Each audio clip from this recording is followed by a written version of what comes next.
Welcome to the king of dimensions, जहां हर कहानी एक नए डायमेंशन का दरवाजा खोलती है।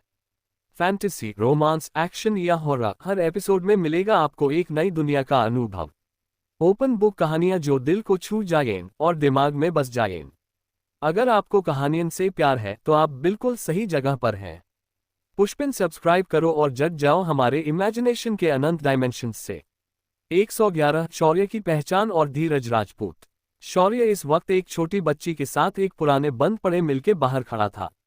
वह बच्ची अभी भी ऊपर आसमान की ओर देख रही थी। उस लड़की को ऐसा देखकर शौर्य उससे पूछता है, क्या हुआ, आप ऊपर क्या ढूंढ रही है? ये सुनकर वह बच्ची अपनी प्यारी आवाज में कहती है, भैया वो बुले अंकल ऊपर गए हैं, नीचे नहीं आए, मैं उन्हीं को ढूंढ रही हूँ।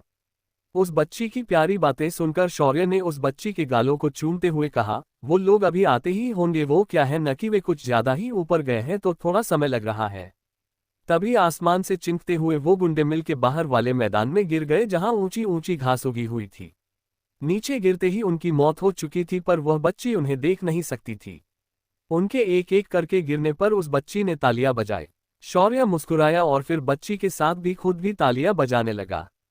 तभी कुछ दूरी से दो पुलिस की गाड़ियां और एक सफेद स्कॉर्पियो कार जिस पर लाल बत्ती लगी हुई थी तेजी से उस मिल के पास आकर रुक गए। तभी उस स्कॉर्पियो गाड़ी से एक लड़की निकली जिसने एक भूरे रंग की साड़ी पहनी थी, लेकिन वह दिखने में बेहद खूबसूरत थी। उसे देखकर लग रहा था कि वही इस बच्ची की मां है, क्योंकि उसके आंखों में आंसू थे। वह दौड़कर उस बच्ची को शौर्य के गोदी से लेकर गले लगते हुए रोने लगी। कुछ देर तक अपनी बच्ची को ठीक से चेक करने के बाद वह औरत शांत हुई और शौर्य को देखते हुए बोली, आपका बहुत बहुत शुक्रिया, आपने मेरे बच्ची को बचाया है। ये आपका मुझ पर एक एहसान होगा।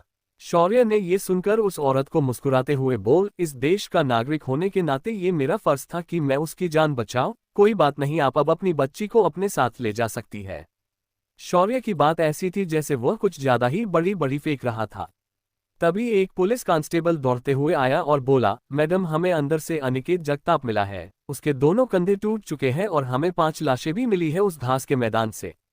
ये सुनकर वह औरत शौर्य को एकदम अजीब नजरों से देखने लगी, क्योंकि शौर्य ने उसकी बच्ची को बचाने के लिए 5 लोगों की हत्या कर दी थी। ये बहुत ही सीरियस मामला बन चुका था। तभी पुलिस ऑफिसर लाशों की शिनाख्त करके लौटा और शौर्य को देखकर बोला, मिस्टर, आपने यहाँ पर इस बच्ची को बचाया लेकिन कानून को अपने हाथ में ले लिया है, इसीलिए हमें आपको गिरफ्तार करना पड़ेगा। ये सुनकर शेर उस औरत को देखकर बोला, मैडम जी, मैंने आपके लिए उन लोगों को मारा तो इस बात पर क्या आप इसकी जिम्मेदारी ले सकती है? तभी वह बच्ची बोली, ममा, आज इस भैया ने उन बुरे अंकल को सुपरमैन की तरह एक एक पंच में सीधा छत फाड़ के उड़ा दिया था। ये सुनकर वह औरत उस बच्ची का सिर सहलाते हुए बोली, ये तो बड़ी अच्छी बात है, तुम एक काम करो, जाकर तुम गाड़ी में बैठ जाओ, मैं तुम्हारे इस सुपरमैन भैया से बात करके वापस आती हूँ। ये सुनकर वह बच्ची एक लेडी कांस्टेबल के साथ गाड़ी में जाकर बैठ गई। उसके बाद वह औरत शौर्य को देखकर बोली, अगर अपने हत्या नहीं की होती तो मैं इस बात की जिम्मेदारी ले सकती थी, लेकिन आपने एक जुर्म किया है इन लोगों को मारकर, और एक IAS ऑफिसर होने के नाते मैं कानून को हाथ में लेने वाले की रक्षा नहीं कर सकती। शौर्य ने जब ये सुना तो वह हंसते हुए बोला, तुम तो बड़ी दोगली औरत निकली। खैर छोड़ो, तुम जैसी औरत से मैं उम्मीद भी क्या कर सकता हूँ। तुम्हें देखकर मुझे किसी की याद आ गई जो अपनी पोस्ट के नशे में चूर होकर अपने बेटे को भी जन्म के बाद ठुकरा देती है। तुम अब जा सकती हो, तुम्हें तुम्हारी बेटी मिल चुकी है। इतना कहकर शौर्य मूड गया और अपनी पॉकेट में हाथ डालकर खड़े होकर मिल की दरवाजे की तरफ देखने लगा, क्योंकि उसने अंदर से आती हुई अनिकेत की आवाज सुनी। कुछ ही देर में अनिकेत को वे ऑफिसर घसीटते हुए बाहर लेकर आ गए। जब अनिकेत ने शौर्य को देखा तो उसका खून खौल गया और बोला, तू जो भी है, मैं तुझे जिंदा नहीं छोड़ूंगा, मैं तेरे पूरे परिवार को मिटा दूंगा और मैं तुम्हें तड़पा तड़पा कर मारूंगा। जब शौर्य ने उसकी धमकी सुनी तो उसने अपना सिर नामे हिलाते हुए अपना हाथ आगे बढ़ाया, जिसमें इस वक्त उसके हाथ में बंदूक थी। शौर्य ने अपनी पिस्तौल से एक गोली चला दी जो अनिकेत के सिर को छेदकर निकल गई। अनिकेत वहीं पर मर गया। तभी पुलिस वालों ने शौर्य की शांत आवाज सुनी, मुझे खोखली धमकी सुनने की आदत नहीं है, अगर कोई ऐसा करता है उसका अंजाम सिर्फ मौत होता है। फिर शौर्य ने सभी पुलिस वालों को हंसते हुए देखा और बोला, कैसा लगा मेरा डायलॉग? अरे भाई, कुछ ताली तो बजाओ। शौर्य की ऐसी हरकत देखकर सभी लोग शौर्य को ऐसे देख रहे थे जैसे किसी पागल को उन्होंने देखा हो। तभी वह इंस्पेक्टर होश में आता है और अपनी रिवॉल्वर शौर्य के ऊपर तान देता है और बोलता है, अपने हाथ ऊपर करो और अपना हथियार नीचे डाल दो वरना मुझे तुम पर गोली चलानी पड़ेगी। जब शौर्य ने ये सुना तो उसने उस ऑफिसर को देखकर अपनी आर्मी की आईडी निकली और उसके तरफ उछाल दी और बोला, मुझे अरेस्ट या मेरे हथियार डालने के लिए कहने की तुम्हारी औकात नहीं है ऑफिसर। तुम्हारा डीआईजी भी मुझे अरेस्ट नहीं कर सकता है। इंस्पेक्टर ने आईडी को देखा और उसके माथे पर पसीना साफ दिखाई देने लगा। उसने तुरंत अपनी गन नीचे की और शौर्य के पास जाकर उसकी आईडी वापस करते हुए बोला, वी आर सॉरी सर, हमें ये पता नहीं था। इतना कहकर उस ऑफिसर ने बाकी पुलिस वालों को इस जगह को सील करने कह दिया और फिर उस औरत के पास आते हुए बोला, मैडम वे एक आर्मी ऑफिसर है और उनकी रैंक बहुत बड़ी है, हम उन्हें अरेस्ट नहीं कर सकते, अब हम ये कैसे क्लोज करेंगे। उस औरत ने शौर्य को ऊपर से नीचे एक बार देखा लेकिन उसे शौर्य किसी भी तरह से आर्मी ऑफिसर नहीं लग रहा था। फिर वह अपने बच्ची के पास गई और बोली, टुनटुन बेटा, तुम्हें उन लोगों ने कहीं चोट तो नहीं पहुंचाई, तुम ठीक हो ना। उस बच्ची अपना सिर झटकते हुए कहा, नहीं ममा मुझे कुछ नहीं हुआ है, मैं बिल्कुल ठीक हूं। पर उस भैया को पुलिस अंकल ऐसा क्यों देख रहे थे। वह औरत बच्ची का जवाब देते हुए बोली, कुछ नहीं बेटा, आपके भैया असली हीरो हैं, वे आर्मी वाले हैं तो उनकी चिंता मत करो। ये सुनकर वह बच्ची खुश हुई और खिड़की के बाहर अपना सिर निकालकर शौर्य को देखकर बोली, भैया क्या आप सच में एक सोल्जर हो। मुझे भी बड़ा होकर आपकी तरह सोल्जर बनना है, बिल्कुल आपकी तरह। ये सुनकर शौर्य ने मुस्कुराते हुए उस बच्ची को देखा और बोला, अच्छी पढ़ाई करो, एक दिन तुम भी मेरी तरह एक सोल्जर बन सकती हो। अब तुम अपनी माँ के साथ घर जाओ। इतना कहकर शौर्य भी वहां से बाहर आ गया। तभी वह औरत उस पुलिस वाले से पूछती है, उस लड़के का नाम क्या है। ये सुनकर वह पुलिस वाला बोला, मैडम उनका नाम शौर्य अग्निहोत्री था और वे आर्मी के ब्रिगेडियर जनरल है। ये सुनकर वह औरत चौंक गई और कुछ सोचने लगी। बहुत देर तक ये नाम याद करने के बाद उसे कुछ याद नहीं आया। फिर उसने अपना सिर झटका और ड्राइवर को वापस चलने के लिए कहा। दूसरी तरफ अब शौर्य के पास करने के लिए कुछ नहीं था तो उसने अपना फोन निकाला और जिया को कॉल किया। उसने जिया से उसके रहने का ठिकाना पूछकर उसके घर निकल गया। जिया और प्रिया दोनों एक फ्लैट में रहती थी जो उन दोनों को उनके पिता ने यहाँ रहने के लिए खरीद कर दिया था। शौर्य चलते हुए उनके बिल्डिंग के नीचे पहुंच गया। यहाँ उसके आते ही प्रिया नीचे आकर उसे ऊपर लेकर गई। शौर्य उनके फ्लैट पर पहुंचकर सोफे पर बैठ गया। तभी जिया ने शौर्य के लिए पनीर की सब्जी बनाई और उसे खाना खाने बुला लिया। शौर्य ने भी यू के साथ बैठकर पेट भरकर खाना खाया। खाना खाने के बाद शौर्य को फिर उसी विला का ख्याल आया जिसे उसने सिल्वर डैन के ऑफिस में देखा था।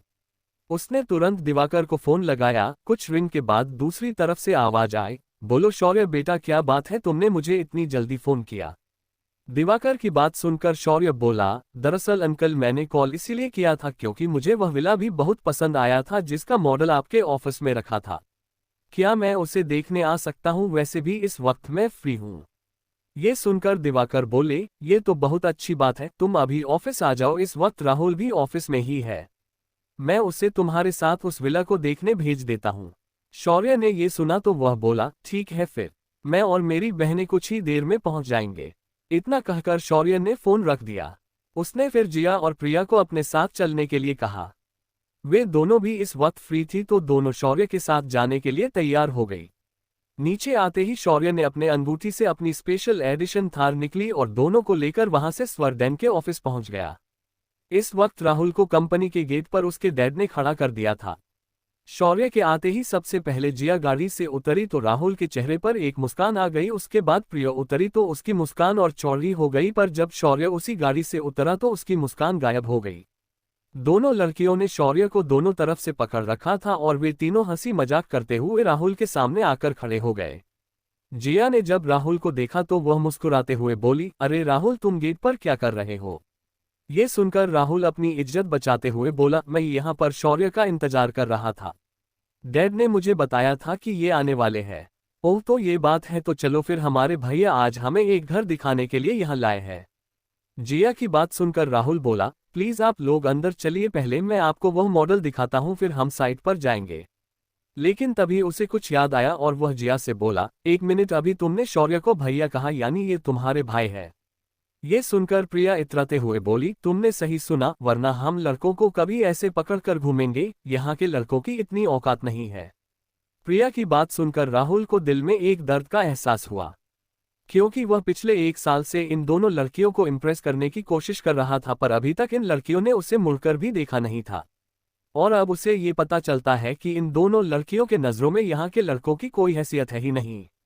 ऊपर से ये दोनों शौर्य की बहनें हैं जो कि इतना अमीर है कि वह उसके कंपनी को 10 बार ऐसे ही खरीद सकता है। ये सब राहुल अपने दिमाग के अंदर सोच रहा था, तभी उसे शौर्य की बात सुनाई दी। राहुल, तुम हमें अंदर भेजकर वहां क्यों रुके हो? चलो भाई, मॉडल भी तो दिखा दो। ये सुनकर राहुल उन्हें मॉडल के पास लेकर गया। वह मॉडल बेहद खूबसूरत था, इसलिए उसे देखते ही दोनों बहनों ने पसंद कर लिया। यह विला मुंबई के समुद्र किनारे पर स्थित था। इस विला की वास्तु बहुत ही खास थी। शौर्य ने तुरंत राहुल को देखा और बोला, राहुल चलो हम अब साइट पर चलकर इसे देखते हैं। तभी राहुल थोड़ा कतराते हुए बोला, वैसे तो ये एक प्राइम प्रॉपर्टी है और इसकी कीमत 200 करोड़ रुपए है। अगर आप इसे खरीदते हैं तो आपको 10 करोड़ रुपए का डिस्काउंट मिलेगा। ये सुनकर शौर्य ने सिर्फ हाँ में अपने सिर हिलाया और अपनी बहनों के साथ उसकी गाड़ी में बैठ गया। उनके साथ राहुल भी उसी गाड़ी में बैठा था। शौर्य ने राहुल के कहने पर गाड़ी सीधा विला की तरफ भगा दी। कुछ ही देर में वे लोग वली पहुंच गए।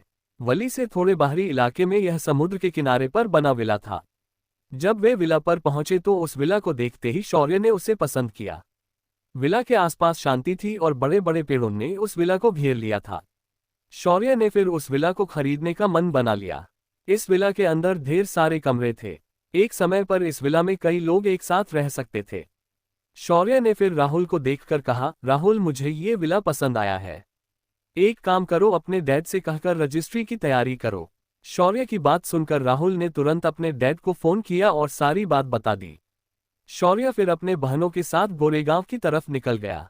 इस वक्त वह पवई की प्रॉपर्टी के मालिक रिटायर्ड आर्मी ऑफिसर धीरज राजपूत को मिलने जा रहा था। शौर्य कुछ ही मिनटों में यहां पहुंच गया था। उसने तुरंत बताए हुए पते पर जाकर उनके घर की बेल बजाई। बेल बजाते ही अंदर से एक बुरी आवाज आए, अरे ओ बुढ़ू, जाके दरवाजा खोल। हर बार जब देखो तब वो गेम खेलने बिष्ट जाते हो, जरा थोड़ी शर्म करो, ये तुम्हारी उम्र नहीं है ऐसे गेम खेलने की। बूढ़ा आदमी अपनी जगह से करहाते हुए उठा और आकर दरवाजा खोलने लगा। जब दरवाजा खुला तो उसने शौर्य और उसके बहनों को देखा और बिना कुछ पूछे सीधा दरवाजा बंद कर दिया। तभी शेर ने फिर से बेल बजाए। इस बार उसने कई बार बेल बजाए। इस वजह से वह बुढ़ा चिढ़ गया और दरवाजा खोलकर बोला, अबे ओ मच्छर, तू क्यों मुझे परेशान कर रहा है? चुपचाप यहां से निकल और फिर से बेल मत बजाना, वरना अंजाम अच्छा नहीं होगा। ये सुनकर शौर्य भी तनकर बोला, अबे ओ बुढ़े, तेरा एक पैर जमीन पर है और दूसरा पैर कब्र में है, तो ज्यादा इतरा मत और मुझे मेरी बात बोलने दे। वह बुढ़ा बोला, बच्चे इतनी अकड़ अच्छी नहीं होती, तो बोल तुझे क्या चाहिए? ये सुनकर शौर्य मुस्कुराते हुए बोला, वो क्या है न बुढ़े, मैं तुम्हारी पवई वाली प्रॉपर्टी खरीदनी है। तो बोल, क्या तू इस प्रॉपर्टी को बेचेगा?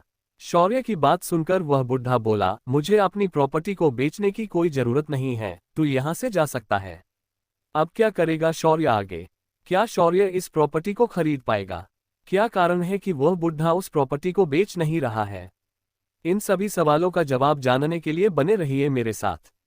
अगर आप यहां तक वीडियो में बने हैं तो कृपया कर इस वीडियो को लाइक कर दें। 112 शर्त में जीत और मुर्गों की पिटाई। इस वक्त शौर्य और उसकी बहनें गोरेगांव में स्थित धीरज राजपूत के घर पर आए हुए थे। पूरी मुंबई के लोगों को ये अच्छे से मालूम था कि धीरज राजपूत बड़ा ही मुफट और बदतमीज आदमी है, और आज उसकी मुलाकात उसके जैसे ही शौर्य से हुई थी। जी तमीज वाले को तमीज से और बदतमीज के साथ बदतमीजी से पेश आता था। शौर्य और धीरज राजपूत एक दूसरे को बदतमीजी के साथ अपमानित करते हुए बात कर रहे थे। शौर्य के पूछने पर धीरज ने अपनी प्रॉपर्टी बेचने से मना कर दिया। ये सुनकर शौर्य ने कुछ सोचा और अपने सिस्टम से कहकर धीरज की पूरी इन्फॉर्मेशन निकाली। जब शौर्य ने पूरी इन्फॉर्मेशन समझी तो वह सब कुछ समझ गया कि धीरज ये प्रॉपर्टी क्यों बेचना नहीं चाहता था। धीरज के 2 बेटे थे और वे दोनों उसके पास नहीं रहते थे। एक बेटा अमेरिका में डॉक्टर था तो दूसरा जर्मनी में एक सफल इंजीनियर था। दोनों बेटे अपनी नौकरी लगने के बाद कभी धीरज के पास वापस नहीं आए। उसका कारण था धीरज का उनके साथ बर्ताव। धीरज बेहद डिसिप्लिन इंसान था और आर्मी के नियम उसके रग रग में बहते थे। इस वक्त उसके बेटे सिर्फ उसे पैसे भेजते थे, लेकिन उससे कभी मिलने नहीं आए। उनके बेटे कुछ सालों पहले अपने बच्चों के साथ आए थे, मगर धीरज की आदतों की वजह से धीरज ने उसके अपने पोतों की छोटी छोटी गलतियों पर बार बार अपने बेटों को कोसना शुरू किया।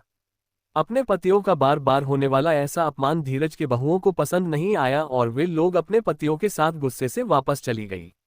इस वजह से धीरज की पत्नी को पैरालिसिस हुआ, लेकिन उसके बेटे वापस नहीं आए। उसके पत्नी के पैरालिसिस की वजह से धीरज को ही घर के सारे काम करने पड़ते हैं और उसकी पत्नी अब उसे उठते बैठते कोसती रहती है। शौर्य ने ये सब पढ़ा और फिर धीरज को देखकर बोला, बुढ़े तूने तेरे इस बड़बोलेपन की वजह से अपने परिवार को खो दिया है। अगर मैं तेरी पत्नी के पैरालिसिस को ठीक कर दूं तो उसके बदले तू मुझे क्या वह प्रॉपर्टी देगा।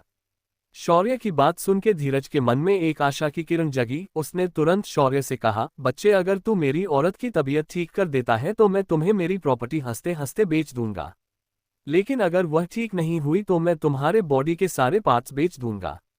ये सुनकर शौर्य धीरज को अजीब नजरों से देखने लगा और बोला, बुढ़े मुझे यकीन नहीं होता कि तुझे इतने अजीब शौक है। अगर तू चाहे तो मैं ऑर्गन डोनेट करने वाले लोगों की लाइन लगा देता हूँ।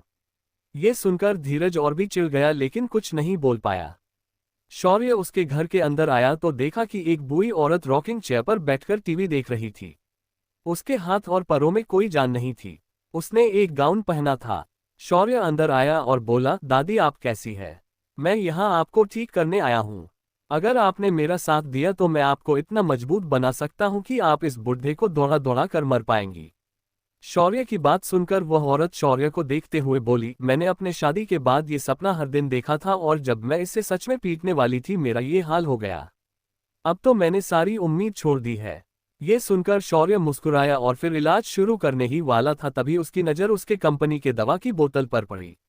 शौर्य ने उसे हाथ में लिया और बोला, क्या आपने इस दवा को पिया है? ये सुनकर वह औरत बोली, नहीं मैं उसे नहीं पीना चाहती। मुझे हर दिन ये बुढ़ा दवाइयाँ जड़ी बूटियां लाकर खाने देता है पर एक भी मेरे स्वास्थ्य में सुधार नहीं कर पाए है। इसीलिए जब उसने ये लाई थी तो मैंने उसे ही इसे पीने के लिए कहा। ये सुनकर शौर्य ने अपने सिर पर हाथ मारा और बोला, दादी अगर मैं कहूँ कि अगर आपने इसे पिया होता तो अब तक आप ठीक हो चुकी होती तो आप क्या कहेंगी? ये सुनकर दादी की आंखें चौड़ी हो गई तो उसने देखा कि शौर्य अपनी जेब से एक बोतल निकाल रहा था। शौर्य ने वह बोतल दादी के सामने खोल दी और उसमें से पानी की तरह एक तरल निकला। शौर्य ने उसे दादी के मुंह में उड़ेल दिया। दादी ने भी उसे पी लिया। तरल पीने के बाद दादी थोड़ी देर शांत पड़ी रही लेकिन अचानक उसके शरीर में एक बिजली सी दौड़ गई और उसकी बंद पड़ी नसें फिर से शुरू हो गई। कुछ ही देर में खून का संचार दादी के पूरे शरीर में होने लगा। इसे महसूस करके दादी ने अपनी एक हाथ उठाने की कोशिश की और उसका हाथ धीरे धीरे हवा में उठने लगा। ये देखकर धीरज भी दूर खड़े रहकर हैरान था, साथ ही साथ वह खुश भी बेहद खुश था। धीरे धीरे दादी ने अपना पैर भी हिलाने की कोशिश की और उसके पैर भी हिलाने लगे। जब शौर्य ने देखा कि उसकी दवा काम कर रही है तो वह धीरज की ओर मुड़ गया और बोला, बुढ़े तेरी बीवी तो ठीक हो गई है, अब अपने प्रोमिस के हिसाब से मुझे ये जम तू अब बेचेगा। मैं कल किसी को तेरे पास भेज दूंगा। मैं आशा करता हूं कि तू कल रेडी रहेगा और सही सलामत भी। ये सुनकर धीरज पहले तो जो बहुत खुश था अचानक गंभीर हो गया और बोला, मैंने अपने जिंदगी में किसी से हाथ नहीं जोड़े हैं, मैं हर हालात में सीधा खड़ा था। आज मैं तुम्हारे आगे हाथ जोड़कर धन्यवाद देता हूँ। तू पहला इंसान है जिसे मैं खुद हाथ जोड़ने के लायक लगता है। फिर भी एक बात बता दूं, तू भी बड़ा बदतमीज है, बिल्कुल मेरी तरह। ये सुनकर शौर्य शर्माते हुए बोला, आप भी इस उम्र में कुछ कम नहीं है। चलिए फिर हम कल मिलते हैं, मुझे अभी चलना होगा। इतना कहकर शौर्य एक बार फिर दादी के पास गया और बोला, दादी वैसे एक बात बोली, तुम्हारा पति कितना भी घमंडी और टेढ़ा हो पर उसने मेरे आगे आज हाथ जोड़े हैं, इसीलिए उसे माफ कर देना और ये 2 गोलियां आज रात को तुम दोनों खा लेना, कल तुम दोनों जवान हो जाओगे। दादी के हाथ में 2 गोलियां देकर शौर्य वहां से अपनी बहनों को लेकर निकल गया। दूसरी तरफ मुंबई के म्यूनिसिपल कमिश्नर के ऑफिस में वही औरत जिसकी लड़की को शौर्य ने बचाया था अपने कंप्यूटर पर कुछ पढ़ रही थी। उसके चेहरे पर हैरानी साफ दिखाई दे रही थी। उसके कंप्यूटर की स्क्रीन पर शौर्य की तस्वीर थी और बगल में उसकी जानकारी थी। ये लड़का रागिनी मैडम का बेटा है। मैं इससे पहले उन्हें कई बार मिली थी लेकिन वह हमेशा ये कहती थी कि उन्हें सिर्फ एक बेटी है और कभी उन्होंने अपने बेटे का जिक्र नहीं किया था। लेकिन ये जानकारी तो साफ साफ बता रही है कि दुष्यंत सर और रागिनी मैडम का बेटा कोई और नहीं शौर्य ही है। कुछ तो गड़बड़ है, मुझे इस बात का पता लगाना ही होगा। रागिनी मैडम और दुष्यंत सर ने ये बात कभी क्यों नहीं बताई? ऐसा सोचकर उस औरत ने अपना फोन निकाला और सीधे रागिनी को कॉल कर दिया। कुछ देर रिंग जाने के बाद रागिनी की आवाज आई, हाँ बोलिए अहाना मित्तल, आज आपने मुझे कैसे याद किया? हेलो रागिनी मैडम, आप कैसी है? दरअसल मैंने आपको कॉल इसीलिए की थी कि आज मैं एक लड़के से मिली जिसने मेरे बेटी की जान बचाई, उसका नाम शौर्य था। अहाना की बात सुनकर रागिनी कुछ देर के लिए चुप हो गई। फिर वह थोड़ी सर्द आवाज में बोली, ओह तो तुम भी उससे मिल चुकी हो, वैसे कैसा है वो? ये सुनकर अहाना को समझ में नहीं आया कि क्या बोले। फिर वह बोली, वो बहुत बहादुर है और साथ ही थोड़ा गुस्सैल भी है। ये सुनकर रागिनी बोली, मुझे पता है कि तुम क्या जानना चाहती हो। हाँ, वो मेरा ही बेटा है, मेरा मतलब है था मैंने कुछ गलत फैसले लिए थे जिस वजह से वह मुझसे हमेशा के लिए दूर हो गया है। मुझे लगता है कि तुम अब समझ गई होगी। रागिनी का छोटा सा एक्सप्लेनेशन अहाना के लिए काफी था, वह पूरी बात समझ गई। और उससे ये भी याद आया कि शौर्य ने उसे क्यों कहा था कि पावर और पोस्ट के नशे में कोई औरत अपने बेटे को जन्म लेते ही छोड़ देती है। अहाना ने कहा, मैं समझ गई मैडम, आप अपना ख्याल रखिए। हम जल्द ही एनुअल कॉन्फ्रेंस में मिलेंगे। इतना कहकर अहाना ने फोन रख दिया। इधर शौर्य अपने बहनों के साथ उनके घर पर आ चुका था। आज जितने उसे जिद करके वही रात को रुकने के लिए कहा था। इधर शौर्य ने भी कशिश को फोन करके उन्हें मुंबई बुला लिया था। साथ ही उसने दिवाकर को भी फोन करके कल के पवई प्रॉपर्टी के रजिस्ट्रेशन के लिए तैयार रहने के लिए कह दिया। दूसरे दिन सुबह शौर्य तैयार होकर कॉलेज पहुंच गया। आज वह प्रिया के कार में कॉलेज आया था। प्रिया और जिया इस कॉलेज की अमीर लड़कियों में से एक थी, साथ ही वे कॉलेज की कैंपस फ्लावर्स थी। कल के राहुल के साथ हुए घटना की वजह से जो लोग उस वक्त मौजूद थे आज यहाँ देखने नहीं आए थे, मगर कुछ बेवकूफ और भी थे जिन्हें आज भी शौर्य किसी फटीचर से कम नहीं लगा। उन्होंने पूरा मन बना दिया था कि वे लोग शौर्य को सबक सिखाएंगे।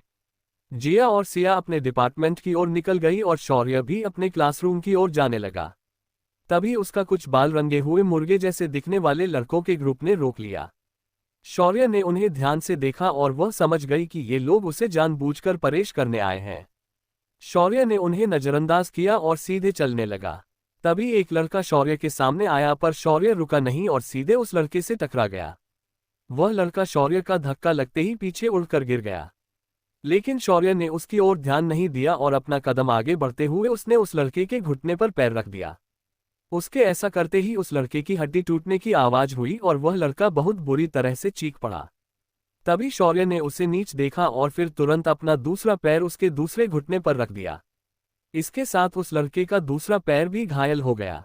तभी उस लड़के के साथी दूर खड़े थे, उनमें से एक शौर्य की तरफ दौड़कर आगे बढ़ा, पर अचानक शौर्य पीछे की तरफ हट गया। इस वजह से दौड़कर आने वाला लड़का शौर्य के पीठ से टकरा गया और नीचे गिर गया। शेर ने फिर भी पसीहे चलना जारी रखा और उस नीचे गिरे हुए दूसरे लड़के के भी पैर एक कदम में तोड़ दिए। ये सब बड़ी ही सादगी के साथ हो रहा था, किसी को भी ये नहीं लग रहा था कि शौर्य ये सब जानबूझकर कर रहा था। तभी उन लड़कों लीडर एक हट्टा कट्टा लड़का आगे बढ़ा। उसने शौर्य को देखकर कहा, अबे ओ फटीचर, तुझे दिखाई नहीं दे रहा कि नीचे दो लोग तुम्हारी वजह से गिरे हुए हैं? ये सुनकर शौर्य हंसा और पीछे मुड़ा और बोला, मैं शाकाहार हूँ, मुझे मुर्गे खाने का कोई शौक नहीं है, इसलिए मैं इन दोनों पर और तुम पर भी ध्यान नहीं दिया है। ये सुनकर वह लड़का गुस्से से तिलमिलाया और दांत पीसते हुए बोला, अबे ओ अंधे की औलाद, तुझे इतने बड़े दो आदमी दिखाई नहीं दिए? ये सुनकर शौर्य बोला, नहीं दिखाई दिए तो तुम दिखाओगे क्या? ये सुनकर उस लड़के ने अपने साथियों को इशारा किया और वो सब शौर्य को घेर के खड़े हो गए। शौर्य ने उनका बिल्टअप देखा तो उसने तालियां बजाए और बोला, क्या बात है, बिल्टअप तो ऐसे दे रहे हो कि जैसे तुम मुझे अब बहुत बुरी तरह पिट दोगे, लेकिन क्या तुम लोगों को लगता है ऐसा हो पाएगा? हाँ हाँ हाँ, हे लड़के, तू हमें जानता नहीं है, हम रेनबो बॉज है, हमारे सामने कोई खड़ा नहीं हो सकता क्योंकि हमारे पीछे जॉनी भाई का हाथ है। जॉनी भाई मुंबई के अंडरवर्ल्ड के बादशाह है, उन्हें लोग यहाँ भगवान से भी ऊपर मानते हैं। ये सुनकर शौर्य हंसने लगा और बोला, तुम्हारा जॉनी भाई कोई गंजा और गोरा आदमी तो नहीं जो प्लम्बर का काम करता है? ये बात सभी लड़कों ने सुनी, लेकिन किसी को समझ नहीं आई। जिसे समझ आए वो उस वक्त लाइक जरूर कर देता। शौर्य ने फिर सामने वाले लड़के को देखा और बोला, तुम्हारे थोबड़े देखकर लगता है तुम्हारा जॉनी कोई और है। खैर छोड़ो, वो कोई भी हो, मुझे उससे क्या, मुझे अब अगले लेक्चर के लिए जाना है, तो अब मेरे रास्ते से हट जाओ और अपने मुर्गीदान में जाकर बैठ जाओ। इतना कहकर शौर्य ने अपना कदम आगे बढ़ाया। तभी उन लड़कों में से एक ने शौर्य पर नकल पहनकर पंच मार दिया। शौर्य के लिए ये पंच बहुत स्लो था। शौर्य ने अपना हाथ आगे बढ़ाकर उसे हाथ में दबोच लिया और दबा दिया। उसके साथ उस लड़के के मुंह से एक चिंट निकली और वह जमीन पर बैठकर अपना हाथ पकड़कर रोने लगा। तभी शौर्य ने बचे हुए लड़कों को उनके कुछ समझने से पहले ही अपाहिज बनाकर फेंक दिया। जब उनके लीडर ने ये देखा तो वह ठंडा पड़ गया और बोला, देखो तुम ऐसा नहीं कर सकते, जॉनी भाई तुम्हें नहीं छोड़ेगा। तभी शौर्य उसके पास आया और उसके एक हाथ को मरोड़ते हुए बोला, तेरा जॉनी भाई मेरा कुछ नहीं बिगाड़ सकता, लेकिन मैं बिगड़ने पर आ जाऊं तो तेरे जॉनी भाई का कुछ नहीं बच सकता। उसके बाद शौर्य ने उस लड़के के कमर पर घुटने से एक किक मारी।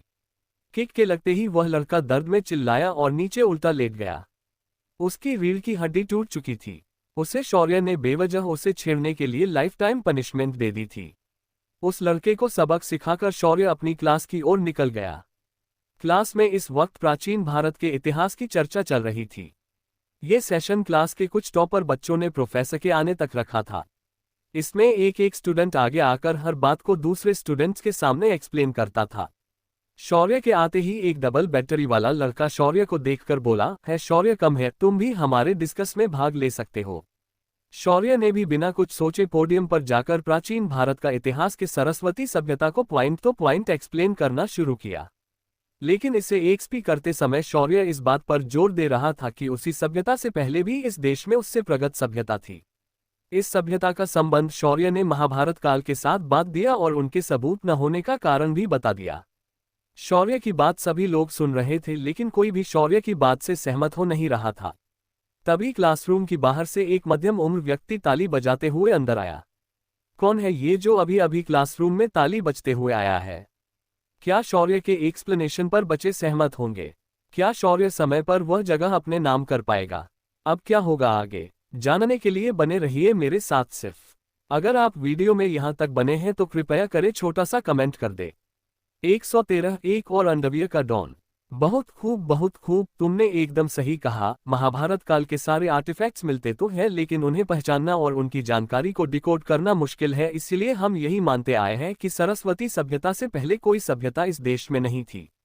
लेकिन एक इतिहास का प्रोफेसर होने के नाते मैं ये बता दूं कि कुछ सालों पहले हमें एक और सभ्यता के बारे में पता चला है। इसे लोग मेहरौली सभ्यता भी कहते हैं। ये द्वारिका के समुद्र के नीचे मौजूद अवशेषों के काल से मिलती है। ऐसे कहते हुए एक मध्यम आयु का आदमी क्लास में चलकर आया और पोडियम पर शौर्य के बगल में खड़ा हो गया। ये प्राचीन इतिहास के प्रोफेसर राजेंद्र कोल्हे थे। इन्हें प्राचीन इतिहास में डॉक्टरेट प्राप्त थी। विश्व के जाने माने इतिहासकारों में इनका नाम गिना जाता था। शौर्य ने उन्हें देखकर उन्हें झुककर पैर छूकर प्रणाम किया। शौर्य उसके बाद अपनी बेंच पर बैठ गया। राजेंद्र सर ने फिर लेक्चर को कंटिन्यू करते हुए आगे पढ़ाना शुरू किया। क्लास के सभी बच्चों के दिमाग में अभी भी शौर्य की बातें घूम रही थीं। शौर्य ने उन्हें इस विषय के बारे में फिर एक बार नए सिरे से सोचने के लिए मजबूर किया था। लेक्चर खत्म होने के बाद प्रोफेसर ने शौर्य को बुलाया और फिर इतिहास के बारे में उन्होंने एक दूसरे के साथ अपने विचार शेयर किए। प्रोफेसर से बात करने के बाद शौर्य अपने अगली क्लास के लिए निकल गया। लंच ब्रेक में जब शौर्य कैंटीन पहुंचा तो उसने देखा कि जिया और प्रिया उसका वहीं पर इंतजार कर रही थी। तीनों ने मिलकर अपना लंच ऑर्डर किया और पेट भरकर खाने के बाद वहां से बाहर आने लगे। तभी कैंटीन के सामने लगभग 5 काली एसयूवी गाड़ियां आकर रुकी। उन गाड़ियों से कई सारे काले सूट पहने लोग नीचे उतरे। उनके हाथों में ऑटोमेटिक मशीन गन थी। वे सब लोग एक डिसिप्लिन तरीके से आसपास का जायजा ले रहे थे। फिर उनमें से एक ने अपने कान पर लगे वायरलेस डिवाइस पर कुछ कहा। तभी वहां पर एक ब्लैक रंग की रोल्स रॉयस कार आकर रुकी। उस गाड़ी से एक बेहद खूबसूरत लड़की अपने ग्रे कलर के ऑफिस सूट में निकली। उस लड़की ने पेंसिल स्कर्ट पहनी थी और उसके पैरों में पायल की जगह हाई हील्स की सैंडल्स थी। उसके अंडे जैसे आकार के गोरे चेहरे पर एक फैंट लाल रंग का सनग्लास था। वह लड़की किसी मॉडल की तरह कैटवॉक करते हुए कैंटीन के अंदर आए और शौर्य के सामने वाली कुर्सी पर आकर बैठ गई। उसने फिर शौर्य को बड़े ध्यान से देखा और घमंड के साथ बोली, मेरा नाम सुप्रिया गायकवाड है और मैं तुम्हें बस 1 मिनट देती हूँ मेरे पैरों में गिरकर माफी मांगने के लिए। उसकी बातों से उसकी अकड़ साफ दिखाई दे रही थी। शौर्य ने भी उसे उसी तरह देखा और बोला, मान ना मान मैं तेरा मेहमान। अरे आंटी, वैसे मैंने तुम्हारा क्या बिगाड़ा है जो मैं तुमसे माफी मांगू? खुद के लिए आंटी शब्द सुनकर उस लड़की को गुस्सा आया, पर उसने खुद पर कंट्रोल करते हुए कहा, तुम्हें माफी मांगनी होगी क्योंकि मैं चाहती हूँ। और एक बात और, अगर तुमने मुझे फिर से आंटी कहा तो मैं तुम्हारी जुबान काट लूंगी। उसकी धमकी को अनदेखा करके शौर्य ने बेफिक्र से कहा, अरे आंटी, अगर आप मुझे कारण नहीं बताएंगी तो मैं भी तुमसे माफी नहीं मांग पाऊंगा। वो क्या है न, मेरे सामने मेरा बाप भी गिड़गिड़ाए तो भी मैं माफी मांगता नहीं। अगर मुझे उसका कारण पता न हो तो आप जरा कारण बताने का कष्ट करेगी। ये सुनकर वह लड़की और भी ज्यादा चिढ़ गई। उसने एक इशारा किया और एक आदमी ने शौर्य के ऊपर गन तान दी। ये देखकर शौर्य बोला, आंटी आपको पता है कि किसी के ऊपर आप गुण तानने का ऑर्डर दे रहे हो तो आप भी मरने के लिए तैयार हो। इतना कहते हुए शौर्य ने अपना हाथ आगे किया तो सभी ने देखा उसके हाथ में गन थी और कोई कुछ समझ पाता तब तक शौर्य ने अपनी गोली चला दी थी। उसकी गोली उस गार्ड के भेजे को चीरकर निकल गई थी और उसकी लाश इस वक्त उस लड़की और शौर्य के बीच में गिरी थी। शौर्य के बगल में जिया और प्रिया आराम से बैठकर अपने हाथ में कोल्ड ड्रिंक लेकर उसका मजा ले रहे थे। उस गार्ड को खत्म करने के बाद शौर्य ने अपनी गन टेबल पर बड़े आराम से रख दी और उस लड़की को देखकर बोला, क्या आप कारण बताएंगी? शौर्य का सवाल उस लड़की के कानों में गया ही नहीं था। वह तो इस वक्त सिर्फ शौर्य को देख रही थी और उसके आंखों में देखकर सोच रही थी, क्या ये इतना खतरनाक है कि इसने बिना सोचे एक आदमी को मार दिया, वो भी पलक झपकते। हे भगवान, मैं कहाँ फंस गई। तभी शौर्य ने फिर अपनी गन उठाए और दरवाजे पर खड़े एक और गार्ड की खोपड़ी खोल दी। इस बार सभी बाकी गार्ड्स के हाथ पैर ठंडे पड़ गए, लेकिन शौर्य वहां कहां रुकने वाला था। उसने अपने बंदूक से बाकी बचे गार्ड्स पर निशाना साधा और उनके संभलने से पहले उन्हें भी जान से मार दिया। उसके बाद शौर्य ने उस लड़की को देखा और बोला, तुम्हारे पास सिर्फ 10 सेकंड्स हैं मेरे पैरों पर गिरकर मुझसे माफी मांगने के लिए, उसके बाद तुम्हारी भी लाश उन लोगों की तरह पड़ी होगी। शौर्य की आवाज किसी बिजली की तरह उस लड़की के कान में गूंज गई। वह तुरंत होश में आए और लड़खड़ाते हुए शौर्य के पैरों में गिर गई। आई एम एक्सट्रीमली सॉरी, मुझे आपके बारे में कुछ पता नहीं था। मैं यहाँ पर सिर्फ आपको डरने के लिए आई थी। मैं जॉनी भाई की बेटी हूँ, तुमने सुबह हमारे लड़कों को मारा तो मैं यहाँ चली आई। ये सुनकर शौर्य हंसते हुए बोला, अरे उस प्लम्बर की तो बेटी भी है, कोई बात नहीं, तो तू उसकी बेटी है जो मुझे यहाँ सिर्फ धमकाने आई थी, मगर तुझे ये अंदाजा नहीं था कि तू अपने आदमियों को जान से खो देगी। अच्छी बात है, एक काम कर, तेरे बाप को फोन कर और उसे बोल शौर्य ने उसे कॉलेज में बुलाया है। अगले 10 मिनट में अगर वो यहाँ नहीं आया तो मैं तुम्हारी खोपड़ी भी खोल दूंगा। इतना कहकर शौर्य ने अपनी कोल्ड ड्रिंक उठाए और इसे पीने लगा। इधर उस लड़की ने हड़बड़ी से अपना फोन निकाला और अपने बाप को फोन किया। डैडी आप कहाँ हैं? मुझे मुंबई यूनिवर्सिटी के कैंटीन में यहाँ पर एक लड़के ने गन पॉइंट पर लेकर रखा है। उसने कहा है कि अगर आप अगले 10 मिनट में यहाँ नहीं आए तो वो मुझे जान से मार देगा। ये सुनकर दूसरी तरफ से एक गुस्से भरी आवाज आई, कौन है वो जिसने तुम पर गन तानने की कोशिश की है? उसे मालूम नहीं कि मैं कौन हूँ? मैं अभी वहां पर पहुंचता हूँ। डैडी उसका नाम उसने शौर्य बताया है, आप जल्दी आइए डैडी वरना वो मुझे मार देगा। इतना कहकर उस लड़की ने फोन काट दिया। तभी शौर्य ने सिस्टम से कहकर जॉनी की सारी इंफॉर्मेशन निकाली। जॉनी एक मुंबई के अंडरवर्ल्ड का जाना माना नाम था। उसकी धौंस पूरे देश में थी। उसके कई सारे काले धंधे थे। उसमें जिस धंधे ने शौर्य का ध्यान खींचा वह था ह्यूमन ट्रैफिकिंग। शौर्य ने जब ये देखा तो उसने ठान लिया कि आज जॉनी तो जिंदा वापस नहीं जाएगा। तभी शौर्य ने चीफ को फोन लगाया और बोला, दादाजी आज मुंबई का अंडरवर्ल्ड डॉन जॉनी तो गया, उसकी सारी इंफॉर्मेशन मैं आपको भेज रहा हूं। इस वक्त वह मुंबई यूनिवर्सिटी के कॉलेज कैंपस में आ रहा है। मैं चाहूंगा कि अगर बात बड़ी हो जाए तो आप संभाल ले।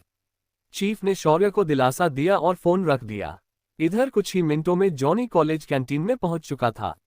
उसकी एंट्री किसी फिल्म के हीरो से कम नहीं थी। उसने एक लंबा कोट पहना था, अंदर एक ब्राउन कलर का सूट था। उसके पैरों में चमचमाते हुए जूते थे। वह अपने बॉडीगार्ड्स के साथ वहां पर आया था। इसके सारे बॉडीगार्ड्स शरीर से बेहद ताकतवर दिखाई दे रहे थे। ज्यादातर वे लोग अफ्रीकन मूल के विदेशी बॉडीगार्ड्स थे। वह अपनी बुलेट प्रूफ गाड़ी में आया था। अंडरवर्ल्ड का डॉन तो था पर वह उतना की डरपोक था। शौर्य उसके सुरक्षा के इंतजाम देखकर हैरान था। कैंटीन में आते ही जॉनी ने देखा कि एक 20 साल के आसपास का लड़का उसके बेटी के सामने बैठा है। उसके सामने एक पिस्तौल रखी है और वह उसे ही घूर रहा है। जॉनी ने फिर कैंटीन के अंदर नजर दौड़ाई तो देखा कि वहां कुछ लाशें गिरी हुई थी। ये सब उसके बेटी के गार्ड्स थे। उसने अपने हाथ से उसके बॉडीगार्ड्स को इशारा किया। उसके इशारा मिलते ही बॉडीगार्ड्स ने पूरे कैंटीन को खाली कर दिया। अब कैंट में सिर्फ शौर्य और उसकी बहनें थी और उनके सामने था जॉनी। शौर्य ने जॉनी को बड़े ही आराम के साथ देखा और फिर अपनी कुर्सी पर सटकर आराम के साथ बैठ गया और बोला, आओ जॉनी आओ, तो क्या कहना चाहोगे तुम्हारी बेटी के इस हरकत के बारे में? अगर इसकी जगह कोई लड़का होता तो मैं उसे कभी का ऊपर पहुंचा चुका होता। इसे सुनकर जॉनी बोला, बच्चे तुम्हें मालूम होना चाहिए कि तुमने किसके बेटी पर हाथ डाला है। मैं जॉनी हूँ, जॉनी मुंबई अंडरवर्ल्ड का किंग। तुम सोच भी नहीं सकते अगर मेरी बेटी को कुछ हो जाता तो मैं तुम्हारा क्या हश्र करता। ये सुनकर शौर्य जोर जोर से हंसते हुए बोला, अबे चिरकुट तू मजाक अच्छा कर लेता है, वो छोड़ और बता तुझे आज कैसे मरना है, मतलब गोली खाकर या मेरे हाथों से मार खाकर, क्योंकि जैसे तेरे चाल चलन है आज मैं तुम्हें जिंदा वापस जाने नहीं दे सकता। शौर्य की बात सुनकर जॉनी भी उसकी बात पर हंस पड़ा और बोला, तुम जोक अच्छा मारते हो, अपन को टच करने के लिए तुम्हें मेरे बॉडीगार्ड के साथ निपटना पड़ेगा। उनके होते हुए यहाँ परिंदा भी अपने पर नहीं मार सकता। जॉनी अपने बॉडीगार्ड्स के दम पर घमंड के साथ कह रहा था। शौर्य को ऐसे घमंडी लोग बिल्कुल पसंद नहीं थे। शौर्य ने एक बार सभी बॉडीगार्ड्स को देखा और बोला, क्या तुम्हारे बॉडीगार्ड्स नाश्ते में लोहा खाते हैं क्या कि वो लोग मुझे रोक पाएंगे, क्योंकि मुझे रोकने के लिए उन्हें ये करना पड़ेगा। शौर्य इतना कहकर अपनी जगह से उठ खड़ा हुआ। उसके उठते ही उन गार्ड्स ने शौर्य पर निशाना लगाते हुए अपनी बंदूक लोड कर दी। शौर्य ने एक बार अपनी बहनों को देखा और बोला, मेरी प्यारी बहनों, अभी जो होगा उसे तुम किसी को नहीं बताओगी, अब आराम से उस दूसरे टेबल पर जाकर बैठ जाओ। शौर्य के कहने पर दोनों बहनें काउंटर के दूसरी तरफ जाकर बैठ गई। उनके जाते ही शौर्य के चेहरे पर जो स्माइल थी वह अधिक भयावह और चौड़ी हो गई। शौर्य ने अपनी टेबल पर रखी गन उठाए और उसे हवा में इस तरह उछाल दिया कि उसकी मैगजीन बाहर निकल गई और उसके साथ ही शौर्य ने अपनी दूसरी मैगजीन उसमें हवा में ही लोड कर दी। लोड होते ही शौर्य ने किसी एक्शन हीरो की तरह अपनी गन को उन गार्ड्स की ओर तान दिया और उन गार्ड्स की गोलियां शौर्य तक पहुंचती उससे पहले वो लोग जमीन पर ढेर हो चुके थे। कुछ गोलियां शौर्य को आकर लगी मगर शौर्य को खरोंच भी नहीं आई। सभी गार्ड्स को साफ करने के लिए शौर्य को कुछ सेकंड्स लगे थे। उसके बाद शौर्य धीरे से चलकर जॉनी के सामने आया और उसके गालों को थपथपाते हुए बोला, जॉनी जॉनी तेरे गार्ड्स कहाँ है। इस वक्त जॉनी डर के मारे कांप रहा था। मुंबई के अंडरवर्ल्ड के दिन को एक छोटे से लड़के ने पसीना आने तक डर दिया था। अगर ये बात बाहर फैल गई तो क्या होगा। शौर्य का सवाल सुनकर जॉनी ने अपने चारों ओर एक बार ध्यान से देखा और उसे पता चला कि उसका एक भी गार्ड जीवित नहीं है। वह तुरंत अपने घुटनों पर आ गया और गिड़गिड़ाने लगा, भाई भाई मुझे माफ कर दो, मैंने आपको समझने में गलती कर दी। आप चाहे तो मेरी सारी प्रॉपर्टी ले लो मगर मुझे छोड़ दो। मैं कभी आपके रास्ते में नहीं आऊंगा। मैं आपके हाथ जोड़ता हूं, प्लीज मुझे माफ कर दो। उसकी बात सुनकर शौर्य ने अपने कान में एक उंगली डालकर हिलाया और बोला, तू बहुत शोर मचाता है यार, लेकिन तुझे ये मालूम होना चाहिए कि जब तू तेरे ह्यूमन ट्रैफिकिंग के धंधे में लोगों को पकड़कर उन्हें मारता है और बेचता है तो उनकी क्या हालत होती होगी। जब तुम खुद अगर दयावान न हो तो दूसरों से दया की भीख नहीं मांगते। इतना कहकर शौर्य ने एक बार जॉनी को देखा और उसके माथे पर बंदूकें रख दी और गोली चला दी। धड़ाम की आवाज के साथ जॉनी का भेजा खुल गया और उसकी बॉडी जमीन पर गिर गई। शौर्य ने फिर उसके बेटी को देखा और बोला, जिंदगी में इसके बाद घमंड मत करना और किसी बेगुनाह को परेशान मत करना, वरना तुम्हारा भी हश्र तुम्हारे बाप की तरह होगा। मैं ज्यादातर अपने दुश्मनों को जिंदा नहीं छोड़ता, लेकिन तुम्हारे एक अच्छे कर्म ने तुम्हारी जान बचाई है।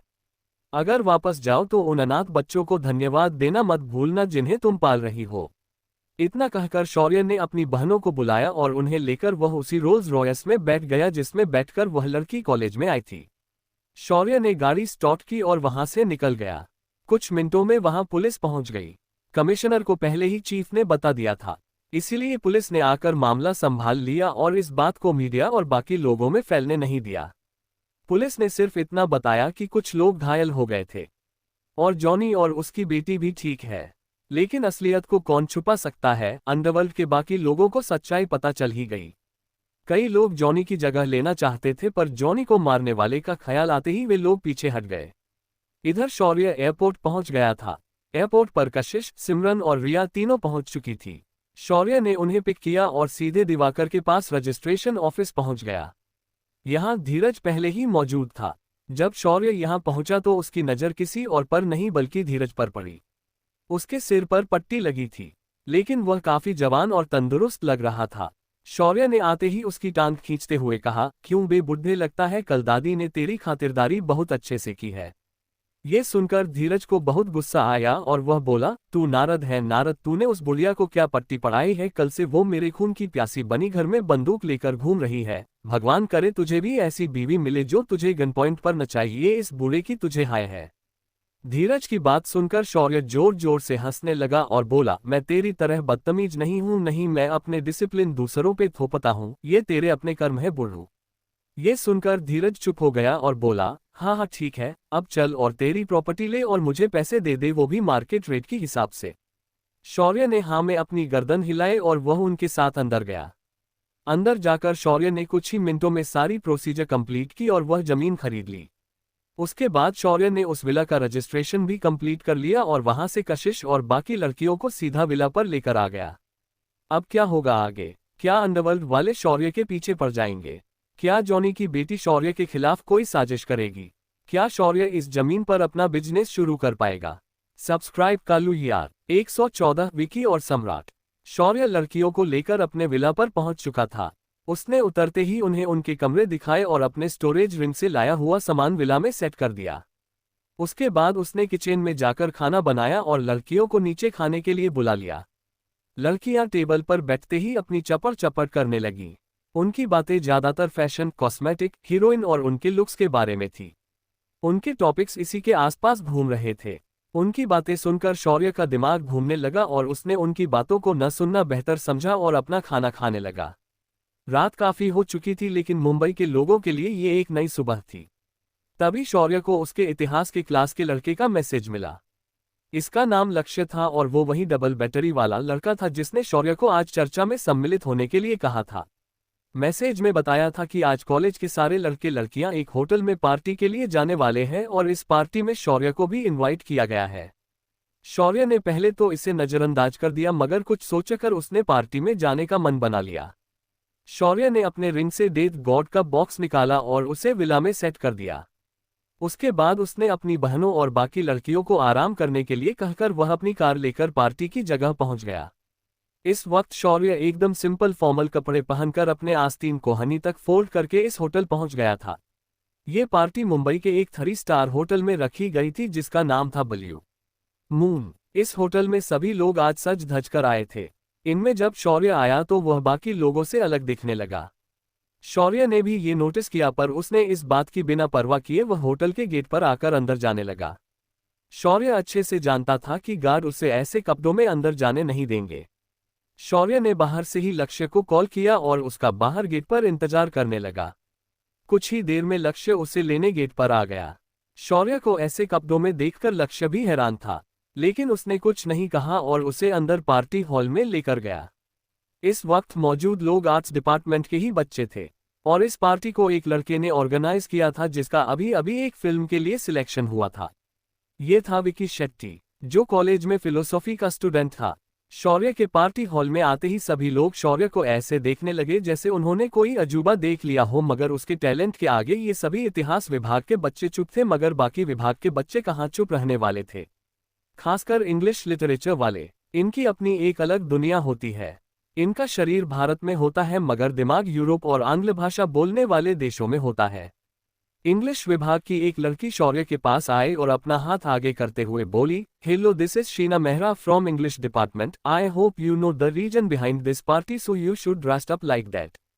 Your dressing is not matching with the atmosphere. तभी शौर्य को उसका इतना इतराना उस लड़की को ताना मारते हुए बोला, आरी ओ ब्रायलर मुर्गी, जरा हिंदी में बात कर, ज्यादा अंग्रेजी झाड़ मत। और रही बात मेरे कपड़ों की तो ये मेरे कपड़े हैं, तेरे बाप ने मुझे नहीं दिए थे जो तू इसे जज करने आ गई। चल हवा आने दे। शौर्य की बात इतनी लो स्टैंडर्ड की थी कि शीना का मुंह उतर गया। वह आगे कुछ और बोलने वाली थी तभी उसे पीछे से आवाज सुनाई दी, हे शीना, तुम वाहन क्या कर रही हो? क्या ये तुम्हारा ड्राइवर है? जब शीना ने मुड़कर देखा तो उसकी बेस्ट फ्रेंड अलीशा चलकर उसकी तरफ हाथ में विस्की का ग्लास पकड़े हुए आ रही थी। तभी शीना से पहले शौर्य उससे बोला, ड्राइवर होगा तेरा बाप, पहले अपनी आंखें ठीक कर, अंधी चुड़ैल, और इस ब्रायलर मुर्गी को लेकर जा। शौर्य इतने गर्मी से बोला कि अलीशा और शीना उसकी बात सुनकर उसे मुंह खोलकर देखने लगी। क्या है ये लड़का, ये किसी को सीधे मुंह बात करता भी है या हर किसी को ऐसे ही जवाब देता है? ऐसा सोचकर अलीशा शौर्य को घूरते हुए बोली, ओ फटीचक, तुम्हें जरा भी तमीज नहीं है, लड़कियों के साथ कैसे बात करते हैं? तभी शौर्य उसके मुंह पर बोला, नहीं, तुम्हारे पास थोड़ी होगी तो मुझे भी थोड़ी दे देना। शौर्य का बेपरवाह अंदाज अलीशा को अंदर तक झिंझोड़ कर चला गया। तभी शीना अलीशा को रोकते हुए बोली, चलो अलीशा, इसके मुंह लगने में कोई मजा नहीं है। तभी शौर्य बोला, शौर्य को भी किसी ब्रायलर मुर्गी को मुंह लगने का शौक नहीं है। शौर्य ने उन दोनों को इतना कहा और एक कोने में चला गया जहां बार काउंटर था। वहां पर पहुंचते ही बार टेंडर बोला, सर आप क्या लेना पसंद करेंगे? ये सुनकर शौर्य बोला, तुम्हारे पास मेरे स्टैंडर्ड का कुछ है, क्योंकि मैं शराब नहीं पीता। ये सुनकर बारटेंडर बोला, आपके लिए मैं सिर्फ जूस और पानी से सकता हूँ। तभी शौर्य ने अपने हाथ में डायमेंशन का एक आध्यात्मिक फल निकाला और बोला, क्या तुम मुझे इस फल का जूस बनाकर दे सकते हो? उस फल को देखकर वह बारटेंडर बोला, यस सर, मैं ये काम कर सकता हूँ। शौर्य ने वह फल उसके हाथ में दिया और बोला, मुझे इसके अंदर का सारा रस निकाल कर दो। शौर्य के कहने पर वह बारटेंडर उस फल को लेकर जूस बनाने चला गया। कुछ ही मिनट में वह बारटेंडर उस फल से जूस निकालकर लेकर आया। जूस का रंग एकदम खास था। वह गुलाबी रंग से भरा हुआ था, साथ ही उसमें एक शाइन थी। दूर से जिस किसी ने भी उस जूस को देखा उनकी उसे पीने की इच्छा हुई। शौर्य ने अपना ग्लास उठा लिया और मुंह को लगाकर एक सीप ली। जूस की मिठास उसके मुंह में घुल गई, साथ ही उसके शरीर के अंदर आध्यात्मिक ऊर्जा का एक प्रवाह दौड़ गया। शौर्य ने फिर अपने उस जूस को कुछ ही घुटों में खत्म कर दिया। जब उसने अपना ग्लास नीचे रखा तो उसके ग्लास से अभी भी उस जूस की महक आ रही थी। कुछ ही देर में वहां पर भीड़ लग गई। सभी लोगों ने शौर्य के हाथ में जो ड्रिंक थी उसी की ऑर्डर देना शुरू किया। बारटेंडर अब परेशान हो चुका था। उसने सभी लोगों को देखा और बोला, I am extremely sorry everyone, लेकिन वह एक फल का जूस था जो इस सज्जन ने मुझे बनाने के लिए कहा था। अगर आपको वह फल मिल जाता है तो मैं आपको वह जूस बनाकर से सकता हूँ। बारटेंडर की बात सुनकर सभी लोग नाराज हो गए। तभी एक अमीर स्टूडेंट शौर्य को देखकर बोला, ए लड़के, अगर तू मुझे वह फल देता है तो मैं तुम्हें ढेर सारा पैसा दे दूंगा। शौर्य ने उस लड़के को अनदेखा किया और वहां से चला गया। इस वक्त शौर्य को कोई शौक नहीं था कि वह इन अमीर लोगों के लिए अपने फल बर्बाद करे। एक लड़की जो इतनी देर से उस काउंटर पर बैठी थी, उसने शौर्य के रखे हुए ग्लास को उठा लिया और उसे सूंघकर उस जूस की महक लेने लगी। उसे वह खुशबू बहुत ही अच्छी लगी। उस खुशबू में एक नशा जैसे था। वह लड़की तुरंत शौर्य के पीछे दौड़कर चली आई। शौर्य ने उस लड़की को अपने पीछे आते हुए महसूस किया, मगर उसे नजरअंदाज करते हुए जाकर सोफे पर बैठ गया। वह लड़की भी शौर्य के बगल में आकर बैठ गई और बोली, हे हैंडसम, क्या मुझे वह फल मिल सकता है? उसकी खुशबू बहुत खास है। शौर्य ने ये सुना तो वह बड़े प्यार से बोला, वो क्या है ना, वह फल बहुत ही खास है। उसे सिर्फ खूबसूरत और हैंडसम लोग खा सकते हैं, आम लोगों के बस की वह चीज नहीं है। शौर्य की बात सुनकर वह लड़की समझ गई कि शौर्य उसे वह फल नहीं दे सकता। वह उठ गई और वहां से चली गई। तभी पार्टी हॉल में विकी एक खूबसूरत लड़की का हाथ पकड़कर अंदर आता है। विकी दिखने में कुछ कम हैंडसम नहीं था। उसकी पर्सनैलिटी फिल्म रोल करने के लिए काफी अच्छी थी। उसने एक सफेद रंग का सूट पहना था जिस पर उसकी लाल रंग की टाई जच रही थी। उसके एक कान में बाली थी और दूसरे कान का ऊपरी हिस्सा चार रिंग से भरा हुआ था। इस वक्त विकी किसी कोरियन ड्रामा के हीरो से कम नहीं लग रहा था। बिल्कुल एक चॉकलेट बॉय। विकी के साथ जो लड़की थी वह भी बेहद खूबसूरत थी। वह अपने लाइट पिंक ड्रेस में कहर ढा रही थी। उस लड़की ने गले में एक गुलाबी रंग के रत्नों से बना हार पहना था। विकी के आते ही शौर्य के सिस्टम को कुछ महसूस हुआ और बोली, होस्ट, इस लड़के के अंदर कुछ तो है जो मुझे अजीब एहसास दिला रहा है। वह चीज इस लड़के को इतना खास बना रही है। ये सुनकर शौर्य ने अपनी दिव्य दृष्टि का प्रयोग किया तो पाया कि उस लड़के की आत्मा से एक चीज जुड़ी हुई है, बिल्कुल उसके तरह, पर वह चीज बेहद छोटी थी।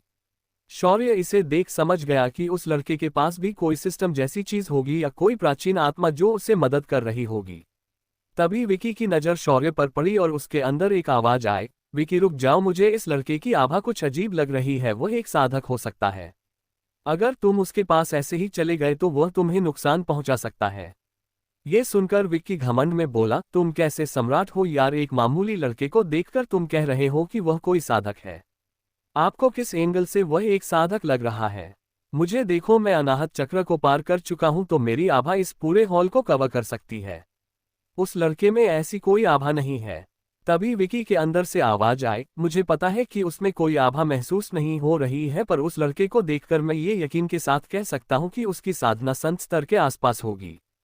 तभी विकी घमंड के साथ कहता है, बकवास बंद करो सम्राट, आप हर इंसान को शक की नजरों से देखते हो। चलो उस लड़के से मिलते हैं। विकी सीधे चलते हुए पहले हॉल में आया और फिर सभी से हाथ मिलाकर बात करके चलते हुए शौर्य के पास आया और बोला, क्या आप ही है वो जिनके पास वह खास फल है? पार्टी में आए लोग उसी फल की बात कर रहे हैं। मेरा नाम विकी शेट्टी है और मैंने ही इस पार्टी को ऑर्गेनाइज किया है। विकी की विनम्र बातें सुनकर शौर्य ने भी अपना हाथ आगे बढ़ाकर उससे हाथ मिलाया और बोला, हे लो, मेरा नाम शौर्य है और मैं कुछ दिनों पहले यहाँ ट्रांसफर हुआ हूँ। वैसे आपको बहुत बहुत बधाई हो, आपको फिल्म में चुना गया है। आपका बहुत बहुत धन्यवाद शौर्य। तो क्या मैं वह फल एक बार देख सकता हूँ? शौर्य ने भी इस बार विकी को जांचने की सोची और उसने अपने पॉकेट में हाथ डालकर उस फल को निकाला। तभी शौर्य की हरकत विकी के अंदर बैठे सम्राट ने देखी और वह तुरंत विकी को बोला, विकी, इस लड़के के पास स्टोरेज डिवाइस है। उसने ये फल अपने जेब से नहीं निकला बल्कि अपने स्टोरेज से निकाला है। सम्राट की बात सुनकर विकी शौर्य के हाथ को ध्यान से देखने लगा। उसे शौर्य के हाथ में कुछ भी दिखाई नहीं दिया सिवाय एक रिंग के, जो शौर्य की अपनी एंगेजमेंट रिंग थी। विकी ने उस फल को हाथ में लिया तभी अंदर बैठा सम्राट जोर से बोला, असंभव, ये एक आध्यात्मिक फल है। इसे खाने के बाद तुम अपनी साधना की सीधे सहस्त्रार चक्र के पार ले जा सकते हो। ये कोई मामूली फल नहीं है। विकी, चाहे कुछ भी हो जाए तुम्हें इस लड़के से उसका स्टोरेज डिवाइस और उसके पास मौजूद फल छीन कर लेने होंगे। विकी ने ये सुना तो उसके आंखों में एक लालच दिखाई दी और उसने वह फल अपने हाथ में लेकर शौर्य को उन्हीं निगाहों से देखा और बोला, तुम दिखने में तो बहुत ही साधारण लग रहे हो, पर तुम्हारे पास ये आध्यात्मिक फल है। साथ ही मुझे शक है कि तुम्हारे पास एक स्टोरेज डिवाइस भी होगा जिसके अंदर तुम अपनी चीजें रखते होंगे। मैं एक अनाहत चक्र में पहुंचा हुआ साधक हूं। मैं तुम्हें एक मौका देता हूं, तुम अभी अपनी स्टोरेज डिवाइस मुझे दे दो और मैं तुम्हारे शरीर को सबूत छोड़ दूंगा। शौर्य ने ये सुना तो वह हंसने लगा और बोला, तुम तो दिन दहाड़े मुझे लूटने की बात कर रहे हो विकी, लेकिन मैं बता दूं, तुम्हारे शरीर में जो चीज मौजूद है वह भी तुम्हें मेरे हाथों से बचा नहीं सकती। अगर मेरा दिमाग घूम गया तो बेहतर होगा कि तुम्हें जो मैंने फल दिया है उसका इस्तेमाल करो और अपनी साधना पर ध्यान दो। एक साधक के लिए लालच अच्छी बात नहीं है। शौर्य की बात सुनकर विकी हंसते हुए शौर्य के एकदम करीब आया और उसने अपना हाथ शौर्य के सीने पर रख दिया और अपनी अध्यात्म ऊर्जा को शौर्य के शरीर में डालकर दबाव बनाने की कोशिश करने लगा। लेकिन तभी उसे एहसास हुआ कि उसके आत्मा में जुड़े सम्राट की आत्मा छटपटाने लगी है। विकी ने देखा कि शौर्य का हाथ उसके शरीर में अंदर तक गया है लेकिन उसके शरीर से एक कतरा भी खून नहीं निकल रहा। शेर इस वक्त विकी के मणिपुर चक्र में मौजूद सम्राट की आत्मा को पकड़कर बाहर खींच रहा था। शौर्य ने एक झटके के साथ सम्राट की आत्मा को किसी मुर्गे की तरह अपने हाथ में पकड़ा था। उसने सम्राट की आत्मा को अपने डायमेंशन में फेंक दिया और माया को मानसिक संदेश भेजकर इसकी खातिरदारी करने कहा। उसके बाद शौर्य विकी को देखकर मुस्कुराते हुए बोला, क्यों भी तुम्हें लगता है कि तुम मुझे मार पाओगे? वह आत्मा मैंने तुम्हारे शरीर से निकल ली है। अब तुम मेरा कुछ नहीं बिगाड़ सकते। याद रखो कि अपने जीवन में छोटी सी सफलता पर इतना इतराना नहीं चाहिए। शौर्य ने फिर विकी के शरीर से हाथ निकाला और उसे बगल में सीधे बिठा दिया। शौर्य ने विकी को देखा तो पाया कि वह अभी भी बहुत डरा हुआ है और वह कुछ भी बोल नहीं पा रहा है। शौर्य ने उसके कंधे पर हाथ रखा और बोला, तुम एक अच्छे इंसान हो इसीलिए मैं तुम्हें जीवित छोड़ रहा हूं, वरना अब तक मैं तुम्हारे इतने टुकड़े कर देता कि कोई तुम्हारी लाश को पहचान नहीं पाता। इतना कहकर शौर्य वहां से उठ गया और उस फल को विकी के हाथ में छोड़कर वहां से चला गया। शौर्य के जाने के बाद विकी के साथ की लड़की उसके पास आई और उसके हाथ का फल लेकर बोली, ओह वाह विकी, तुमने ये फल उस लड़के से ले लिया है। ऑसम, चलो अभी हम इसका जूस निकालते हैं। लेकिन उस लड़की की बात सुनकर विकी अपनी जगह से बिल्कुल नहीं हिला। उसके दिमाग में सिर्फ शौर्य का चेहरा घूम रहा था और बार बार सम्राट को याद कर रहा था, जो इस वक्त उससे काफी दूर जा चुका था।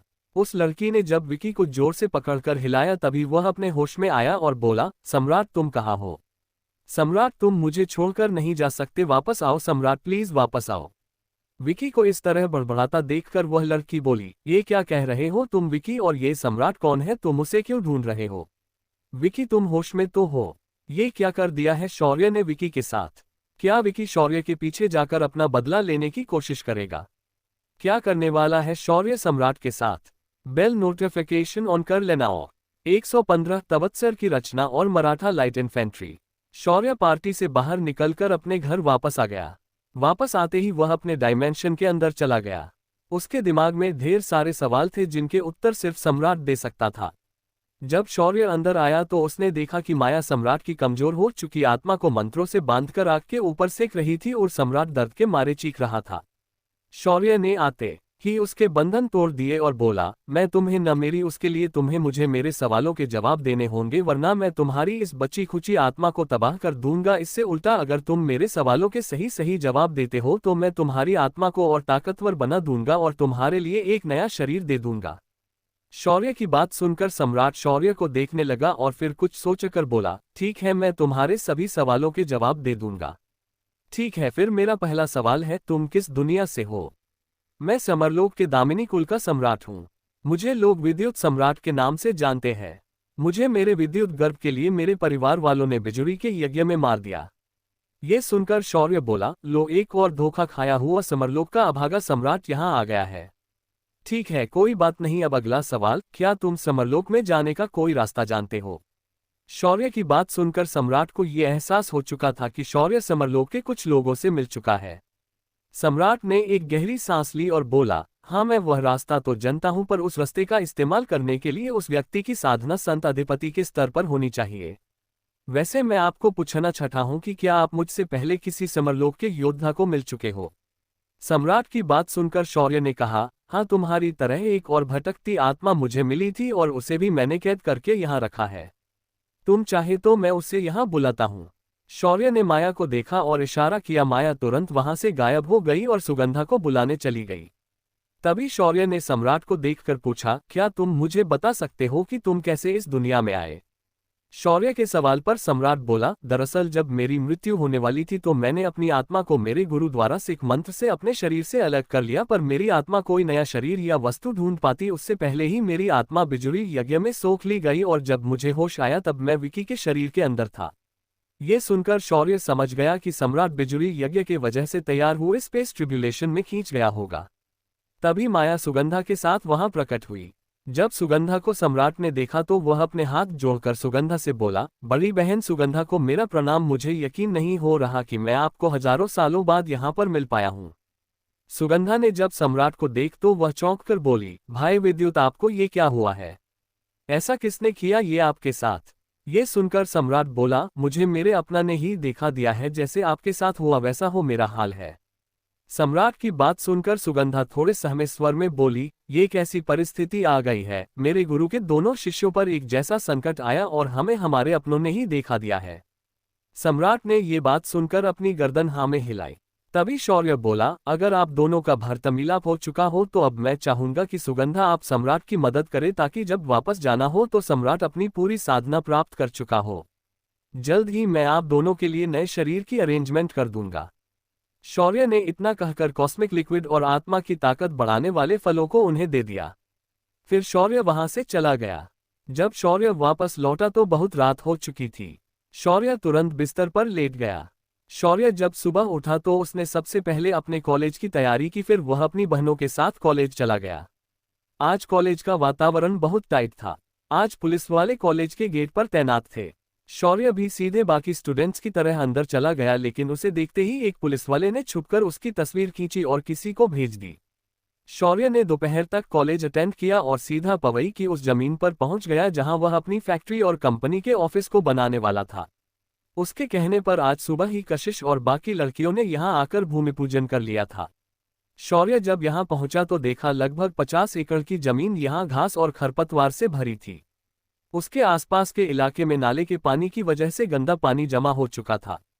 शौर्य ने लड़कियों को उस जगह से दूर होने के लिए कहा और वह नीचे बैठ गया। उसने धरा को नियंत्रित करने वाले मंत्रों को पढ़ा और सबसे पहले उसने उस जमीन को ठोस तथा समतल बना दिया। कुछ ही मिनटों में शहर के सामने एक समतल आयस जैसे दिखने वाली ठोस जमीन थी। इतना करने के बाद शौर्य ने सिस्टम से कहकर तवत्सर के विरासत में से अलग अलग इमारतों की ब्लूप्रिंट पढ़ी और फिर उसने एक अलग से खुद की डिजाइन उसी के आधार पर बनाए। कुछ देर अपनी ब्लूप्रिंट को जगह के हिसाब से एडजस्ट किया और उसने फिर एक बार जमीन पर हाथ रख दिया। शौर्य ने फिर गहरी सांस ली और वस्तु रचना का मंत्र दोहराया। उसके ऐसा करते ही जमीन के अंदर से अपने आप 4 बड़ी बड़ी इमारतें बाहर निकली। इन इमारतों में कांच और लाइट के अलावा सब कुछ था। ये रचना भगवान त्वस्तर के ज्ञान के बदौलत हो पाई थी। शौर्य ने फिर लड़कियों को अंदर बुला लिया। उसके बाद शौर्य ने जमीन के चारों ओर 10 फीट ऊंची दीवारें बना दी। लड़कियों बेचैन सामने इतनी विशेष रचना को देखा तो वे लोग हैरान हो गए। सभी लड़कियों को यकीन नहीं हो रहा था कि शौर्य ने ये कैसे कर लिया। सभी इमारतें ऐसे लग रही थी जैसे उन्हें किसी एक ही टुकड़े में उकेर कर रचा गया हो। शौर्य ने कशिश की ओर देखा और बोला, सिमरन और रिया, मैं तुम दोनों को इन बिल्डिंग्स को ऑफिस और फैक्ट्री के हिसाब से बनवा लेना है। तब तक कशिश वापस जाकर द्वारका और दिल्ली के बिजनेस को यहाँ शिफ्ट करने की पूरी प्रक्रिया कर लेगी। हो सके तो कशिश हमारे एम्प्लॉइज के लिए रहने का इंतजाम एक कॉम्प्लेक्स में कर दो, ताकि वे लोग जब यहाँ शिफ्ट हो जाएंगे तो उन्हें रहने के लिए कोई परेशानी न हो। इसके लिए तुम दिवाकर से मदद ले सकती हो। मैं आज शाम को बेलगांव जाने वाला हूं, वहां मुझे कुछ सैनिकों से मिलकर उनकी ट्रेनिंग देखनी है। शौर्य के ऑर्डर मिलते ही सभी लड़कियां काम पर लग गई। इधर जब शौर्य अपने विला पर लौटा तो उसने कमांडर अशोकराव भोसले को फोन लगाया और उसके आने की खबर दे दी। उसके बाद शौर्य अपने कमरे में गया और उसने अपनी आर्मी की यूनिफॉर्म पहन ली। इस गहरे हरे रंग के यूनिफॉर्म में शौर्य बेहद हैंडसम लग रहा था। शौर्य ने अपने सारे सिंबल्स को यूनिफॉर्म पर पिनअप कर दिया और अपनी कैप पहनकर अपने कमरे से बाहर आ गया। जब उसे उसकी बहनों ने देख लिया तो वे दोनों हैरान और परेशान होकर उसे देख रही थी। दोनों ने तुरंत उसके पास आकर उसकी बलाया की और काजल का एक टीका शौर्य के माथे के बगल में लगा दिया। शौर्य ने उन दोनों से बात करके उन्हें घर पर छोड़कर वह सीधा अपनी तलवार पर सवार होकर कुछ ही मिनटों में बेलगांव आर्मी कैंप पहुंच गया। इस आर्मी कैंप में रहते हैं भारतीय सेना के निंजा, यानी वो लोग जो छत्रपति शिवाजी महाराज के गनिमी कावा युद्ध नीति में माहिर थे। ये युद्धकला मॉडर्न जमाने में गोरिल्ला वॉरफेयर के नाम से जानी जाती है। इसे हिंदी में छापामार युद्धनीति भी कहते हैं। शौर्य बेस पर पहुंचा और उसने गेट पर रिपोर्ट किया। उसके बाद जब वह मैं ट्रेनिंग एरिया में पहुंच गया तो उसने 100 से भी ज्यादा सैनिकों को मैदान में खड़ा पाया। उसके यहाँ रिपोर्ट करते ही कमांडर भोसले ने अपने सैनिकों को यहाँ खड़ा कर दिया था। शौर्य जब ग्राउंड पर आया तो सभी सैनिकों ने शौर्य को देखा और उसकी शक्ल देखकर उन्होंने उसे बच्चा समझ लिया था। लेकिन जैसे ही उनकी नज़र उसके रैंक पर गिरी, उनके मुंह खुले के खुले रह गए। शौर्य की रैंक उनके लिए एक शौक की तरह थी, पर उन्हें अपने स्किल्स पर घमंड था। मराठा लाइट इन्फेंट्री के सैनिक बेहद खतरनाक माने जाते थे। हर साल इन्हीं के ग्रुप से सबसे अधिक जवान स्पेशल फोर्स में चुने जाते थे। इस बात का घमंड इन लोगों के आंखों में साफ साफ दिखाई दे रहा था। शौर्य को घमंडी लोगों से नफरत थी। उनके घमंड को देखकर शौर्य ने ठान लिया कि वह इनका घमंड इसी मिट्टी में मिला देगा। शौर्य ने सभी को ध्यान से देखा और फिर कड़ी आवाज में बोला, मेरा नाम ब्रिगेडियर जनरल शौर्य अग्निहोत्री है। मैं यहाँ पर आप लोगों की गनिमी कावा इस्तेमाल करने की काबिलियत देखने आया हूँ। लेकिन मैं देख सकता हूँ कि आप लोग अपने हुनर को लेकर कुछ ज्यादा ही अस्वस्थ है। इसीलिए मैंने सोचा है कि आप लोगों की एक टेस्ट ली जाए। वैसे तो गनिमी कावा में आप लोग छोटी टुकड़ी लेकर बड़े से बड़े सेना को हराने का दम रखते हैं, लेकिन आज आपको सिर्फ मुझे हराना है। ये टेस्ट मैं आज रात के अंधेरे में लूंगा। शौर्य एक तरह से उनके अंदर छिपे घमंड को ललकार रहा था। शौर्य की इस चुनौती की वजह से सारे सैनिक उत्साहित हुए थे। सभी सैनिकों ने एक साथ शौर्य की बात पर हामी भर दी। उसके बाद शौर्य कमांडर भोसले के साथ उनके ऑफिस की तरफ चला गया। शौर्य ने उनके ट्रेनर को टेस्ट की तैयारी करने के लिए टेस्ट का प्लान दे दिया था। रात का खाना खत्म करने के बाद सारे सैनिक ग्राउंड पर जमा हो गए। शौर्य ने ये ट्रेनिंग एक छोटी पेड़ों और पौधों से बनी पहाड़ी पर रखी थी। ये पहाड़ी सह्याद्री पर्वत श्रृंखला की एक कड़ी थी। जब सभी लोग रेडी हो गए, शौर्य ने उन्हें टेस्ट बताना शुरू किया। टेस्ट एकदम सिंपल थी। उन्हें शौर्य को इस पहाड़ी पर ट्रैक करके ढूंढना था। इसके लिए उनके पास 3 घंटे का समय था। शौर्य ने सभी सैनिकों को एक बार देखा और बोला, आज आप सबकी स्किल को मैं यहाँ परखने वाला हूँ। क्या आप सच में दुश्मन को इस पहाड़ी इलाके में ढूंढ पाते हो या नहीं? मुझे देखना है कि लोग आपको पहाड़ी चूहे कहते हैं ये वास्तवाच है या नहीं। मैं आप लोगों के सामने से चला जाऊंगा। अगर आप मुझे पकड़ सके तो मैं मान लूंगा कि आप बेहद काबिल हैं, लेकिन नहीं पकड़ पाए तो मैं आप लोगों के लिए नया ट्रेनिंग प्लान दूंगा जिसका अभ्यास आपको करना पड़ेगा। शौर्य ने इतना कहकर स्टॉपवॉच सेट की और उन सभी के सामने अचानक गायब हो गया। किसी भी सैनिक को शौर्य ने ये कैसे किया समझ में नहीं आया। शौर्य इस वक्त जंगल के अंदर तक पहुंच चुका था। उसने रास्ते में छोटे छोटे निशान छोड़े थे, लेकिन देखना यह था कि ये निशान ये सैनिक देख पाते हैं या नहीं। शौर्य ने अंदर जाकर कुछ ट्रैप भी बनाए थे। इधर सैनिक उसके गायब होते ही कुछ लोग जिन्होंने होश संभाला था वे तुरंत उसी दिशा में दौड़ पड़े थे। कुछ ही देर में उस छोटी पहाड़ी को सैनिकों ने पूरी तरह घेर लिया था। सभी लोग अपनी अपनी स्किल्स का इस्तेमाल करके छोटी छोटी टुकड़ियों में बंटकर शौर्य को ढूंढने लगे। कुछ समय बाद शेर ने बनाए ट्रैप एक्टिवेट हो गए और सभी सैनिक एक एक करके उसमें फंसने लगे। अगर ये ट्रैप मामूली होते तो वे लोग नहीं फंसते, पर शौर्य ने अपनी आध्यात्मिक ताकत का उपयोग करके इन ट्रैप को सेट किया था। इनमें कोई भी मामूली इंसान फंस सकता था। 3 घंटे बाद भी किसी सैनिक को शौर्य नहीं मिला। सभी सैनिक थक हार के वापस नीचे आ गए। जब वे लोग वापस आ रहे थे तब उन्हें शौर्य एक पेड़ की खाल के अंदर से निकलते हुए दिखाई दिया। अब सभी सैनिकों को एहसास हो चुका था कि वे लोग शौर्य की छुपने की कला के आगे हार गए हैं। जब सब लोग ग्राउंड पर आ गए तो शौर्य ने उन्हें उनकी गलतियां गिनानी शुरू की। शौर्य हमेशा घमंड को तोड़ने के लिए पहले उन्हें गलती करने देता है और बाद में उनकी गलतियां गिनकर उनके अंदर के घमंड को चकनाचूर कर देता है। टेस्ट के बाद सभी सैनिक अपनी अपनी जगहों पर वापस लौट गए। शौर्य ने फिर कमांडर भोसले को कुछ बेसिक ट्रेनिंग का प्लान दे दिया, साथ ही कुछ थैलियां हाथ में दी।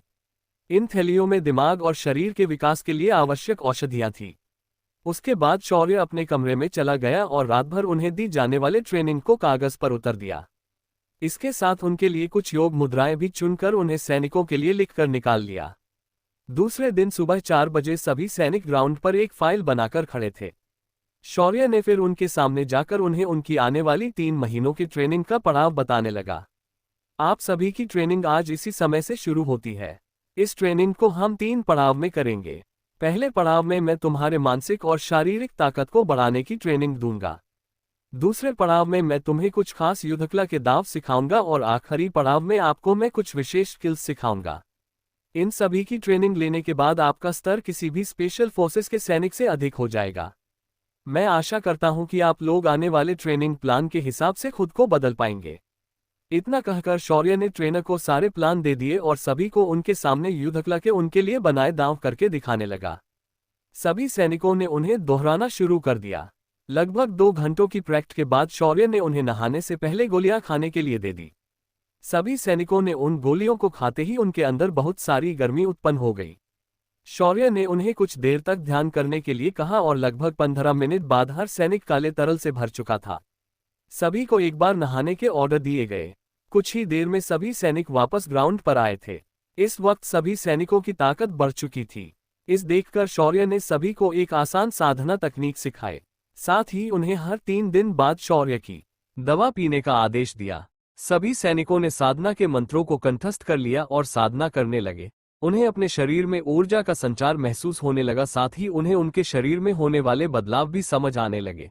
जब सभी सैनिक एक निम्न श्रेणी की साधना करने में सफल हो गए तो शौर्य ट्रेनर को कहकर अगली ट्रेनिंग का प्लान शुरू करने कह दिया। शौर्य ने ये सब करने के बाद दोपहर को बेलगांव कैंप को छोड़ा और वह वापस मुंबई आने लगा। अब आगे क्या करने वाला है शौर्य? क्या कली राक्षस शांत हो चुका है? क्या आर्मी को दिया हुआ ट्रेनिंग प्लान सफल हो पाएगा या इसे बीच में ही रद्द किया जाएगा? तो आज के लिए बस इतना ही। कल मिलेंगे फिर से किसी नई वीडियो में और नए एपिसोड के साथ।